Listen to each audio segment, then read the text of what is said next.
Olá, queridos irmãos da Igreja Batista Regular de Rio Pequeno. O Rio Pequeno, bem que tem rio, dá para fazer batismo, né? Nós batistas gostamos de muita água, né? Mas é uma alegria entrar em contato com vocês falando sobre missões. Quero saudar o pastor Dorivaldo, também o seu filho Felipe, né? Que também é pastor. E eu posso imaginar que é uma igreja missionária, né? Aliás, alguém já disse que a minha igreja é uma igreja missionária. Ora, se é igreja, tem que ser missionária. É uma redundância dizer a minha igreja é uma igreja missionária. Porque a igreja que não é missionária, me perdoe, igreja que não é missionária não é igreja. Então, parabenizo os irmãos, porque se estão falando sobre missões, é porque a igreja é ativamente missionária.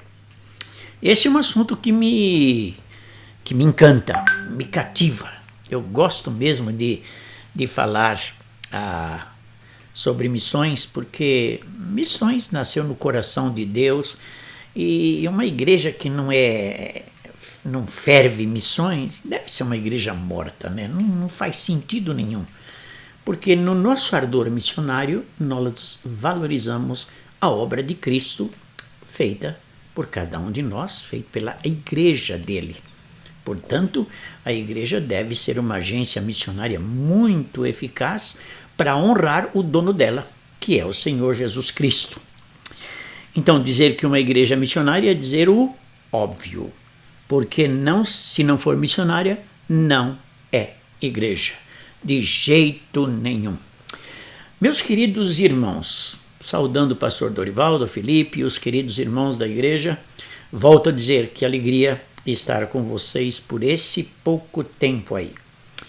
Deixe-me começar fazendo uma pergunta. Quando uma igreja pode ser considerada missionária? Essa é uma pergunta muito interessante.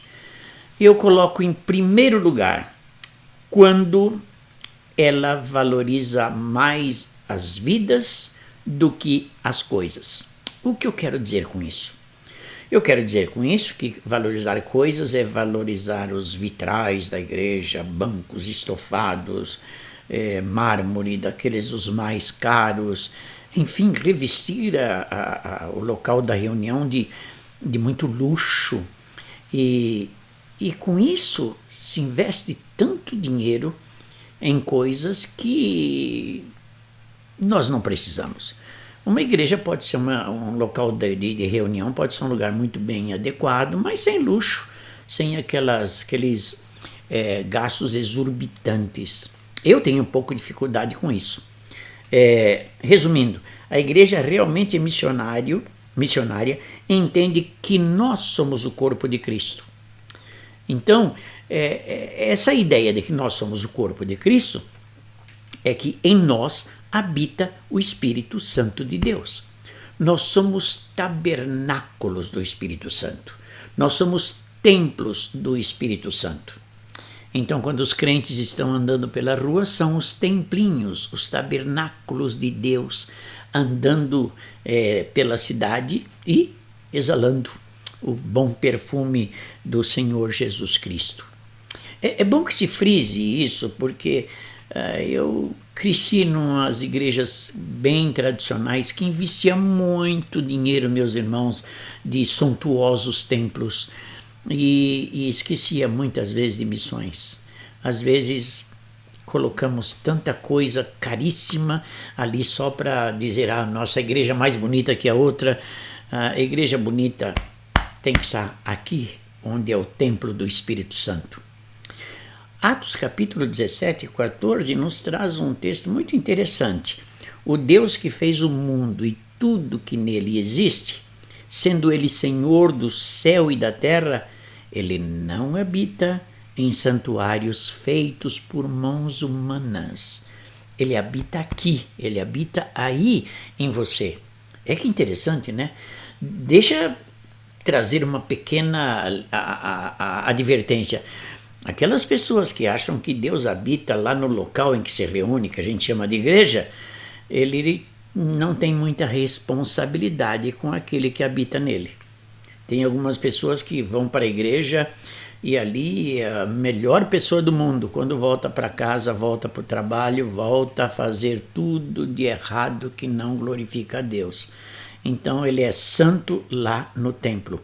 Ele tem que ser santo nesse templo que é ele mesmo. João 1,14 diz: e o verbo se fez carne e habitou na igreja, lá no templo, no prédio? Não, habitou em nós. Os irmãos pararam para ver que grande responsabilidade e que privilégio que Deus decidiu habitar em nós. Deus tabernaculou em nós, morou em nós. 1 Coríntios capítulo 6, versículo 19, também outro texto diz: acaso não sabeis que o vosso corpo é santuário do Espírito Santo, que está em vós, o qual tendes da parte de Deus, e que não sois de vós mesmos. Você não é de você mesmo, eu não sou de mim mesmo, eu pertenço ao Senhor Jesus, porque Ele fez morada nesse corpo, nesse santuário, e Ele me tomou, eu sou propriedade dEle. Antes nós éramos propriedades do inimigo, mas Ele nos resgatou.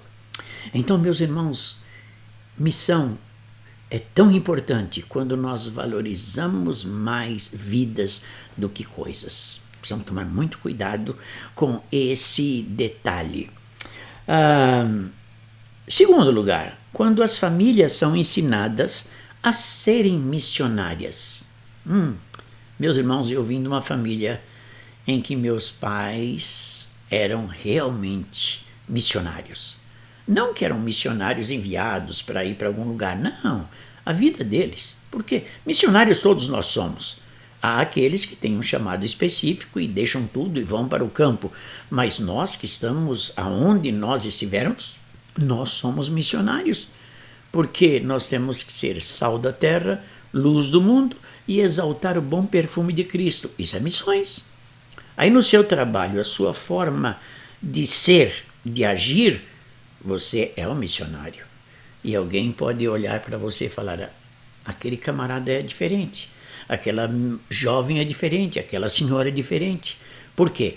Porque está sendo um missionário, uma missionária na sua forma de ser, de agir no seu trabalho.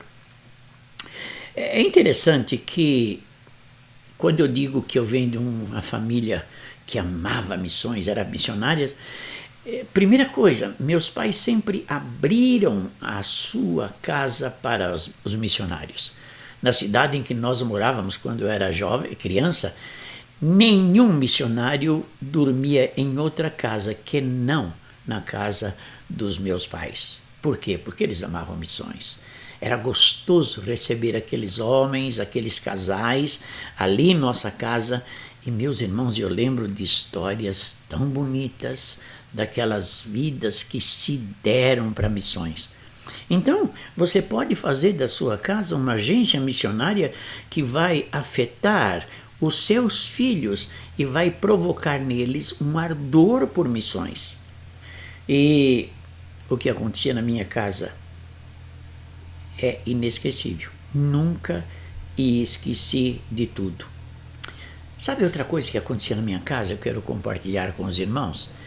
É que na minha casa, a minha mamãe tinha uma sacola atrás da porta da cozinha.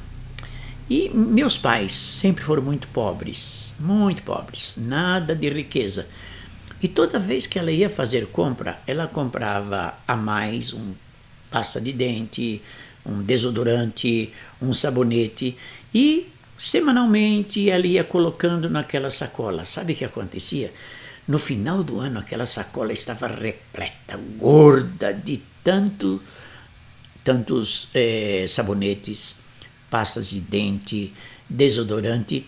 E no final do ano, ela levava para a igreja e ofertava, dizendo para a igreja: isso aqui é para enviar para os missionários. Eu nunca me esqueci disso. Ainda vejo aqui na minha mente aquela sacola cada vez mais inchada, recebendo coisas para os missionários. Coisas pequenas, mas que marcou na minha vida. Quando missões não se resume numa data anual e sim todos os domingos. Eu creio que os irmãos fazem isso.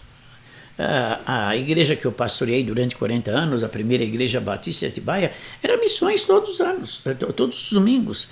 Era missões, era o momento de ofertório, e dominicalmente a igreja era lembrada do seu trabalho e da sua responsabilidade missionária. E deixa eu compartilhar algo que nós fizemos no passado lá, e ainda permanece, é que nós tínhamos um sistema de dízimo dos dízimos. O que significa isso?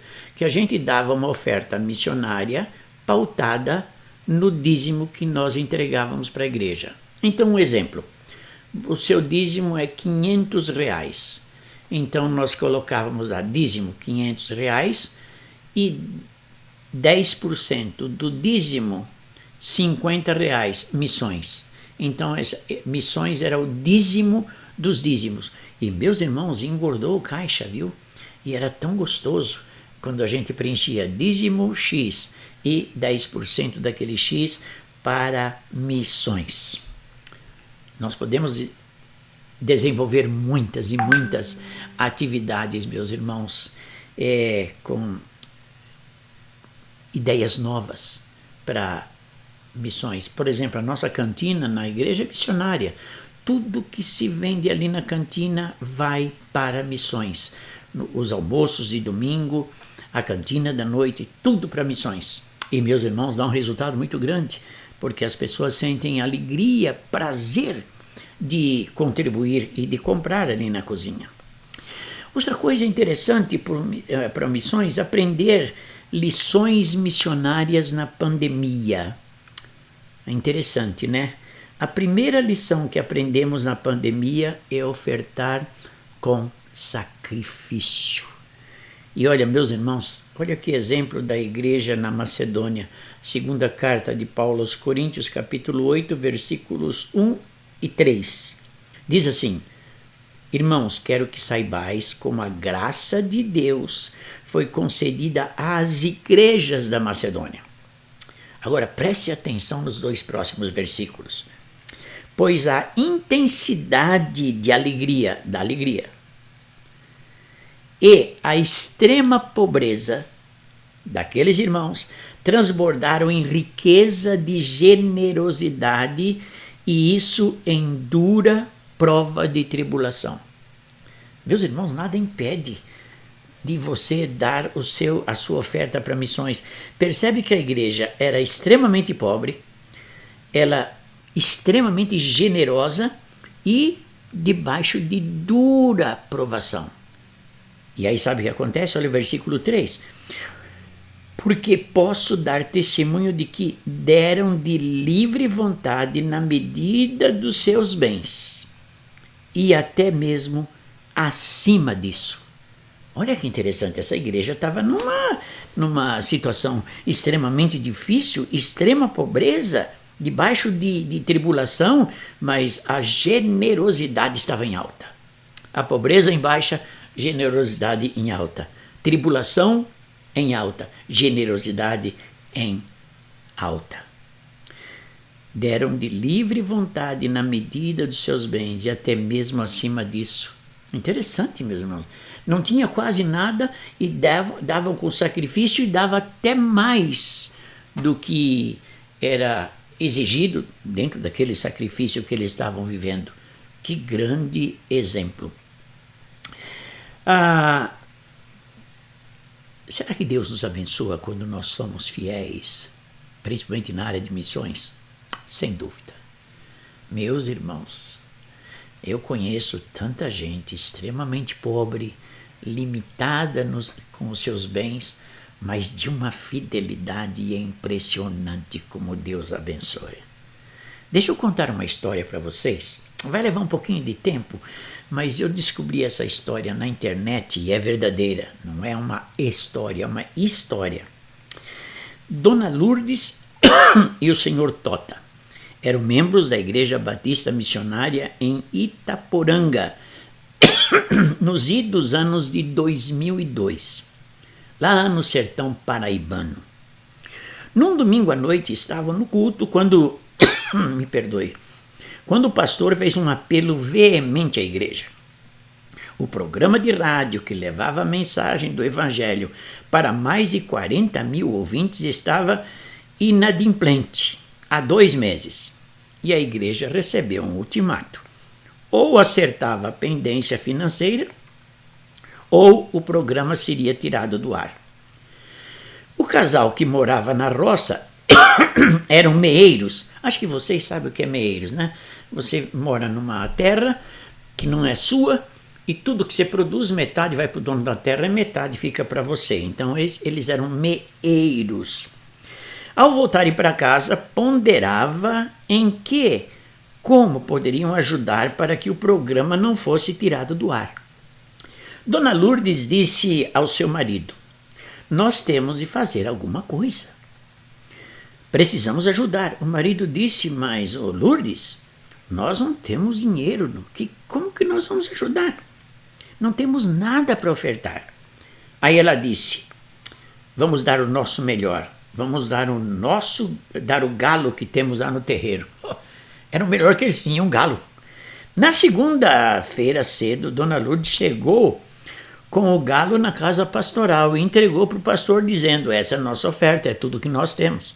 Imagina o pastor Dorivaldo aí ganhando um galo. O que você vai fazer com o galo? O galo vai cantar fora de hora, vai atrapalhar a vizinhança. O pastor agradeceu, mas ficou intrigado. O que eu vou fazer com esse galo?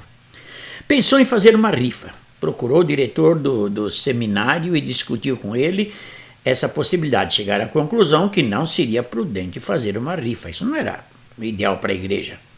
O diretor então disse: eu vou compartilhar essa experiência por e-mail e vou contar para as pessoas esse gesto abnegado desse casal. Esses e-mails, um deles chegou para o reverendo Jeremias Pereira da Silva, pastor da 8ª Igreja Presbiteriana de Belo Horizonte. Uma igreja que investe no sertão nordestino há anos. E ele, tocado por esse testemunho, no domingo seguinte, desafiou a igreja a levantar uma oferta para financiar aquele programa de rádio por 2 anos consecutivos, enviando o valor arrecadado ao pastor. Essa história foi parar na Igreja Vida Nova em Toronto, lá no Canadá. Olha, para Deus não tem barreiras, gente. Lá no Canadá. E aqueles irmãos perguntaram: queremos saber o que podemos fazer pela Dona Lourdes. Olha que interessante. Qual é a sua necessidade? Ficaram sabendo que o seu sonho era ter uma geladeira. Viviam numa casa de chão batido, tinham energia, mas não tinham uma geladeira para beber água gelada no calor escaldante do sertão. Seu desejo era fazer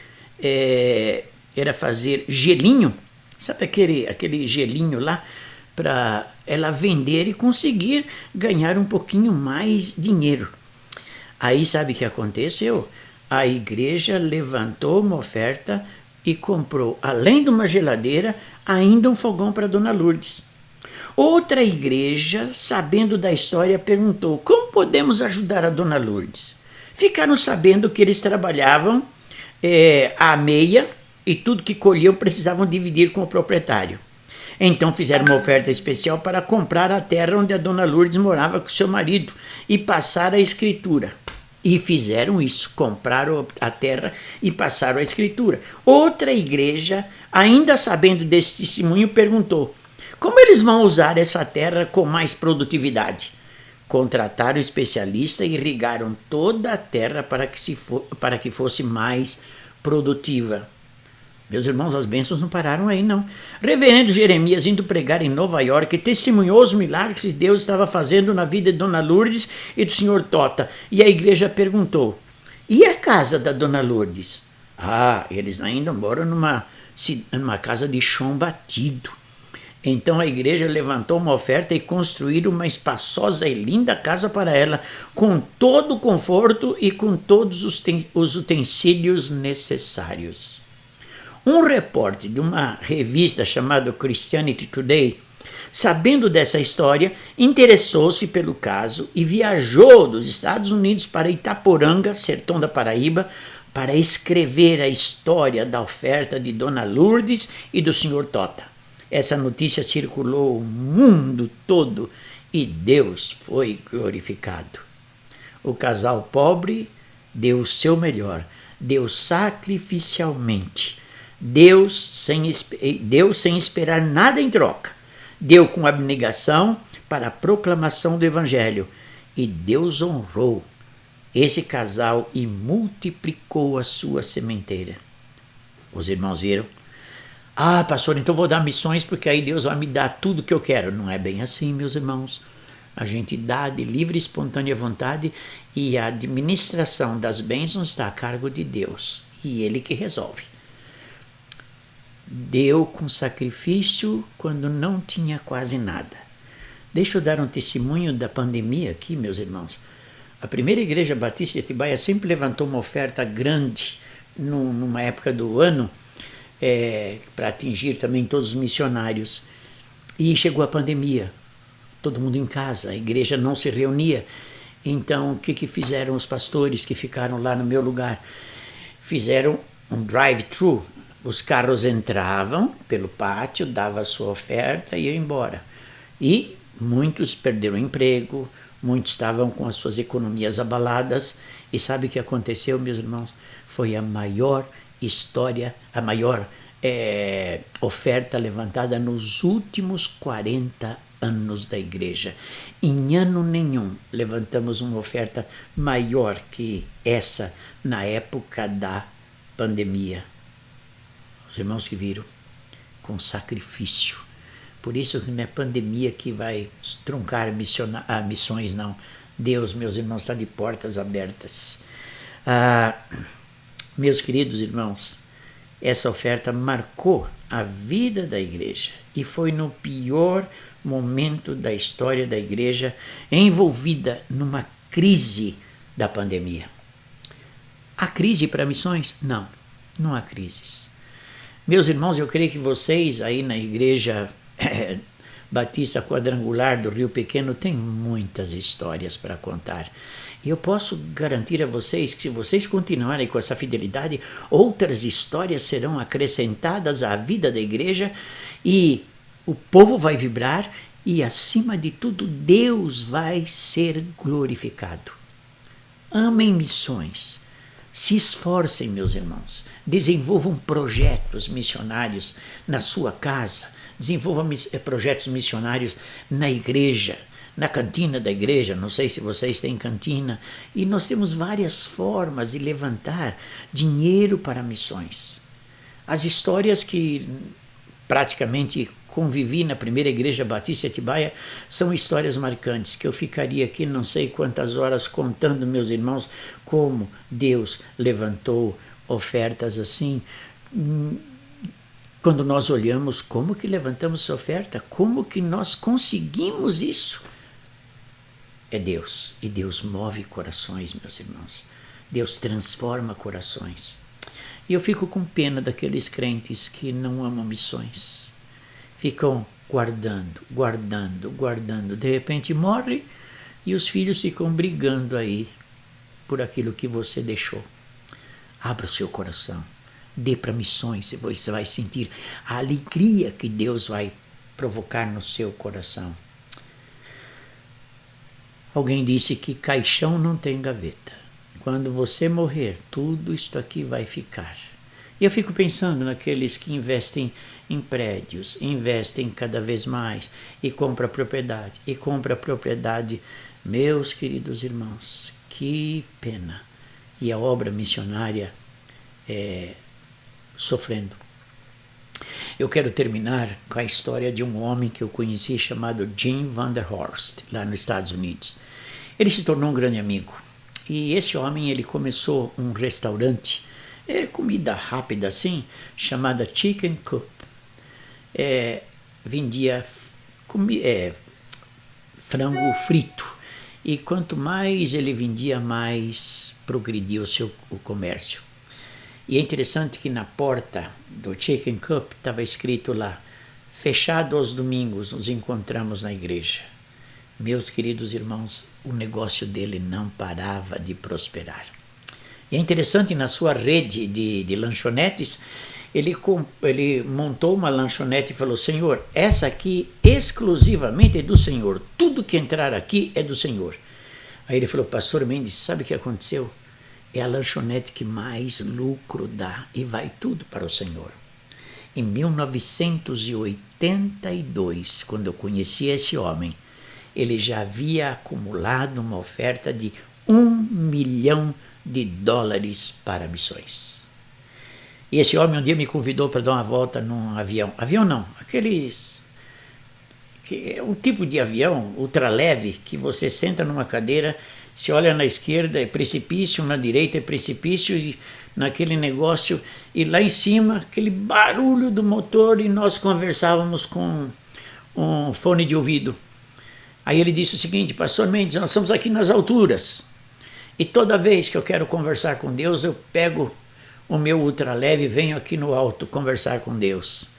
Meus irmãos, eu fiquei com tanto medo. Eu falei: se for para conversar com Deus assim, essa é a única vez que eu conversei com Deus, porque era muito perigoso lá em cima, sem nenhuma proteção naquilo lá. Mas esse homem marcou a minha vida, o amor por missões. Jim Vanderhorst, um grande homem de Deus.